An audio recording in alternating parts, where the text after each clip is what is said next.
Gentlemen, to mark the date as a history, I would now request TSTPC and GHIL to sign the MOUs. Can we do the honors? May I request the organizers to kindly join us on the stage and do the honors for signing the MOUs for TSTPC and GHIL.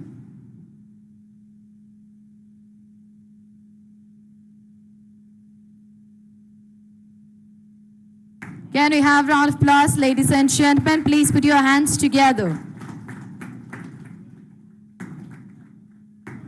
It's a proud moment. I guess this applause needs to be more louder. Congratulations to TSTPC and GHIL. And now we have another signing of MOUs between TSTPC and Career Group.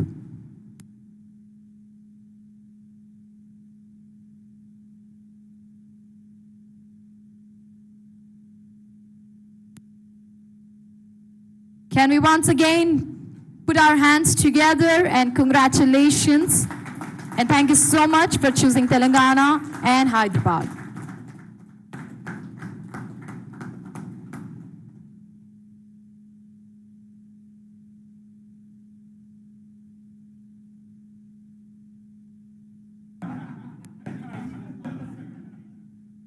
Thank you so much.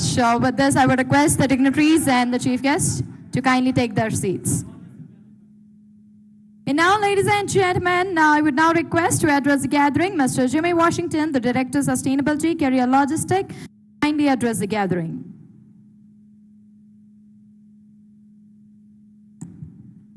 Good morning. How's everybody doing? Good morning. Yeah. Thank you. It's my absolute pleasure to be here. Thank you, Honorable Mr. Rao. Thank you, Toby Peters. Thanks to everybody on the stage. Honorable Gareth Owen. Really appreciate it. So I've been a part of this effort in Africa, in India, in Southeast Asia, and every single one of these is absolutely special. I'll take you back a little bit to why it's so special to me. So about 2 years ago, I was sitting in a conference room, and we were speaking with a young woman from Rwanda. And what she said was, I need you to understand something about the cold chain. I need you to understand why it's so important to us. She said, when I was a young woman and I had children, I used to go to markets to find fruit that was damaged because it's all that I could afford. And she said, at that moment in time, I didn't realize I was hurting my country. I didn't realize I was hurting the farmers. And I didn't realize I was actually hurting my own health. As I got older, I realized the importance of the cold chain and what it represents and how it can help to save so many. And I reflected on that for a moment and said, wow, that's an incredibly powerful thing if you think about it, the power of what the cold chain can achieve. It's not only about ensuring business, but it's also ensuring how equipment can help support people, right? That's the nature of it. And so as Carrier and this center embark upon this journey, we're so pleased to be here and so pleased to be a part of this. It's really about education, it's really about equipment, it's really about training, and it's really about enabling people to go further and do things that they didn't think was possible.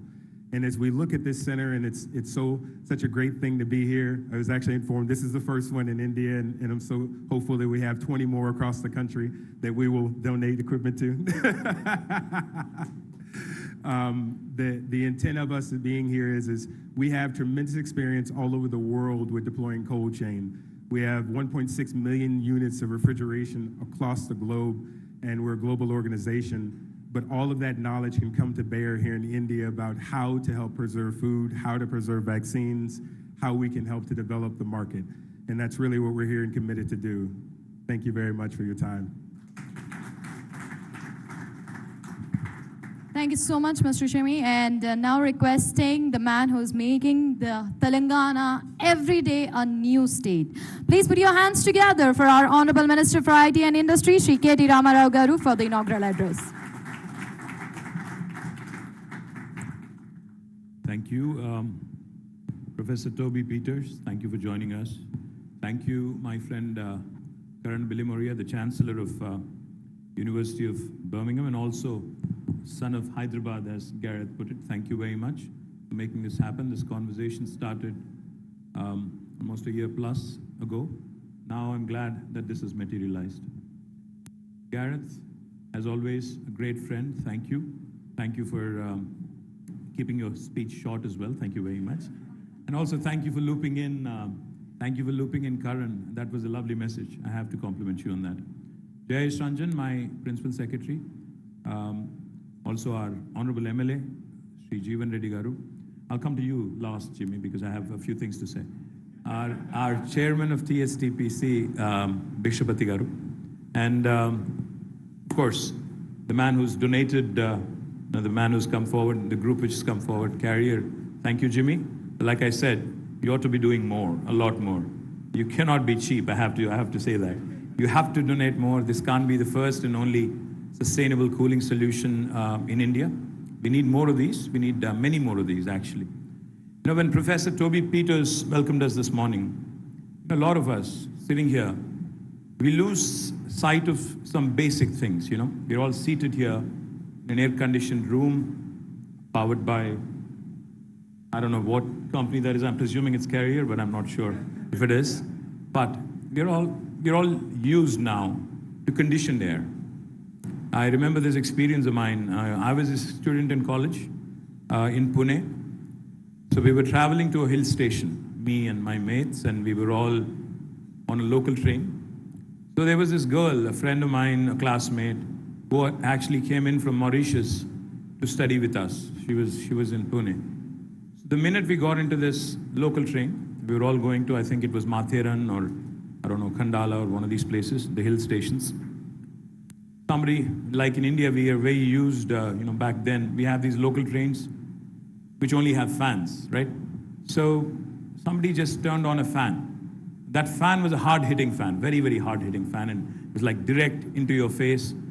So this girl immediately goes, I can't give her name because I'm sure she's watching somewhere. She immediately goes, please turn that off. I said, why? She says, I'm not used to air hitting me. I'm used to conditioned air. That was the first time in my life I've ever realized that the whole AC thing could be flipped and it could be called conditioned air. So thanks to you guys, now everybody in the world knows what conditioned air is, and now we are actually so conditioned to think that there is no substitute. But the fact is, like you guys have said it, and like Professor Toby Peters was saying, all the air conditioners that we use today, more than the cooling that they offer, the heat that they generate outside of it is actually much more. I hope I got that right, Professor. Now, the challenge here and what we're trying to do here is basically ensuring that these cooling solutions actually cut down on carbon emissions and actually are more sustainable. Now, that's the challenge, that's the dream as we move forward. How do we do that? How can we make it happen? And thankful to GMR, thankful to Kishore Garu for giving us this facility. This Center of Excellence on Sustainable Cooling and Cold Chain is a joint collaboration, as I was saying, between Government of Telangana, Center for Sustainable Cooling, University of Birmingham, and the United Nations Environment Program. Why is this important?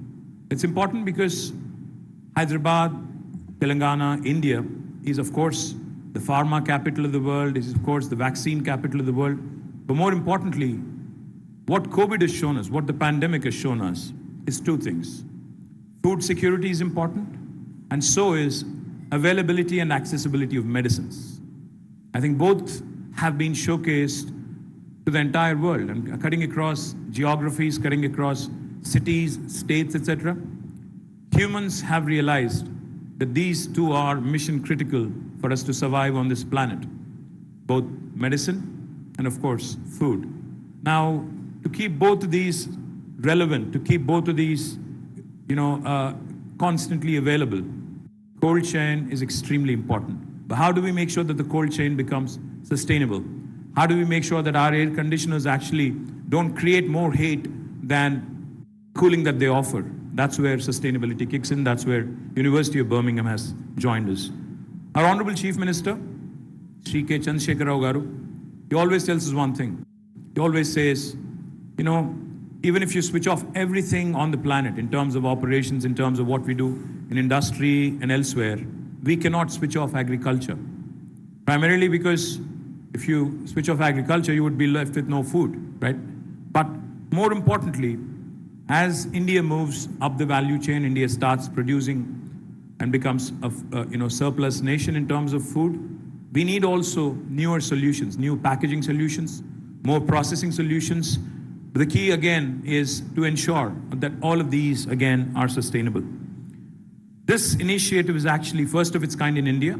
It is inspired by the success and learnings of a similar initiative in Africa. And now we will follow a hub and spoke model with the hub and national center being located in Hyderabad. And spokes, of course, covering rural communities in the states and hopefully other regions through a network of specialized outreach and knowledge establishments that will facilitate the deployment of technologies and innovative business models. The aim of this cold chain center of excellence is to facilitate accelerated deployment of needs-driven and equitable system-level cooling solutions in Telangana and India to meet the current and the future needs of cooling for all, to promote technology solutions that help cut down the food losses, improve temperature-controlled supply chains, and boost, most importantly, exports. Because, like Gareth said, if we are able to create a win-win solution for the people who feed us, the farmers, I think this center would really be meeting its objective. Today, we see a center here with state-of-the-art equipment and a one-stop solution for the challenges around cold chain ecosystem. In phase one of this project, the focus would be on post-harvest practices, food and health cold chains. In phase two, the scope would be extended to include thermal comfort, electronics, and possibly data centers as well. The center will also have a solution development laboratory, solutions demonstration center, model pack house, and community cooling hub. All of these, of course, for demonstrative experience, for industry to come, explore, and I'm sure the academia would be more than happy, including University of Birmingham and also other important academic institutions here in the state, would be more than happy, I'm sure, to contribute, to learn, and to continue to build on what we've started. More importantly, the expected impacts of phase one of this center will be to increase income of farmers by enhancing the value of their products, enhancing the ability to store in a better fashion, to increase market access, and to reduce food losses. Second, but not any less important, improve access to health services, vaccines, blood, insulin, etc. Improve temperature-controlled supply chain to boost exports and imports, both for food and health, by reducing investment and operational costs. Develop and demonstrate cooling technologies and solutions that meet the state's needs and could be scaled up for global outreach. Now, I can go on and tell you a lot of things that we've done in the last 9 years in terms of boosting our ability to export more, create more agri products from our state. But I'll confine myself and I'll tell you one thing. I think as a developing nation, as a growing country, if India has to move forward, if India really has to find its place in the first world in an expeditious manner, we need more partnerships, we need more collaborations, and I'm delighted that India and UK are forging ahead. And we need goodwill ambassadors like my friend, Karan Bilimoria, whose heart beats for India and UK. And I'm sure that he would be very happy, knowing that this partnership has now made its it's taken a first step, made a fantastic beginning. Look forward to working closely with you, Professor Toby, and look forward to more and more of the industry. I see industry representatives here, more and more of the industry coming forward to pick up these best practices and helping our farmers, helping our citizens, achieve that scale, achieve those solutions. Thank you very much. Jai Telangana. Thank you so much, sir, with your great vision and a great support by our Honorable CM. I would definitely feel that Telangana is going to get more and more such projects. And now, ladies and gentlemen, as it time for the celebration and mark the history, I would also not miss out to thank our other leaders for their contribution. I would request Godrej, Daikin, Career Logistics, and Plus to kindly join us on the stage for a photo op. May I request our other leaders for their great contribution. May I request Godrej, Daikin, Career Logistics, and Plus to kindly join us on stage, and the dignitaries to kindly come forward for a photo op.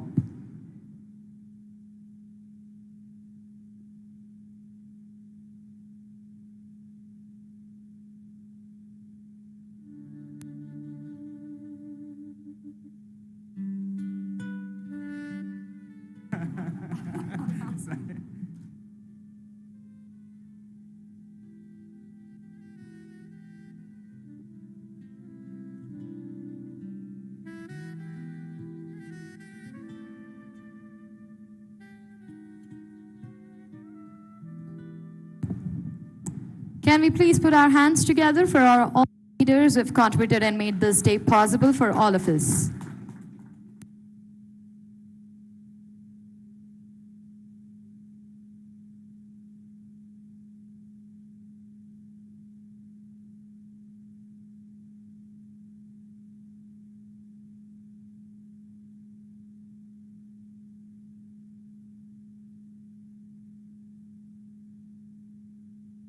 And thank you so much. Well, these were our contributors, but we also have to thank our future contributors. May I request Mr. Chakravarti Garu and team for the Federation of Pharma Entrepreneur to kindly join us on the stage.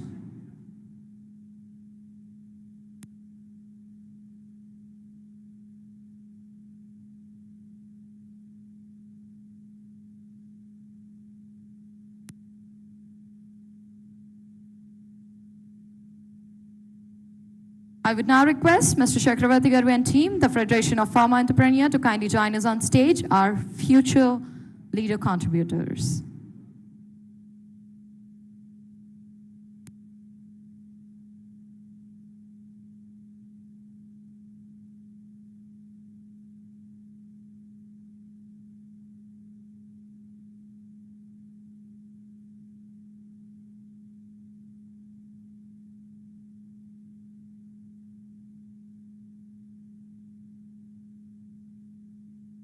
Thank you so much. Well, now I would request Mr. Chakravarti Garu and team to kindly take their seats, and requesting our organizers to kindly present the memento to our chief guest and the dignitaries on the stage.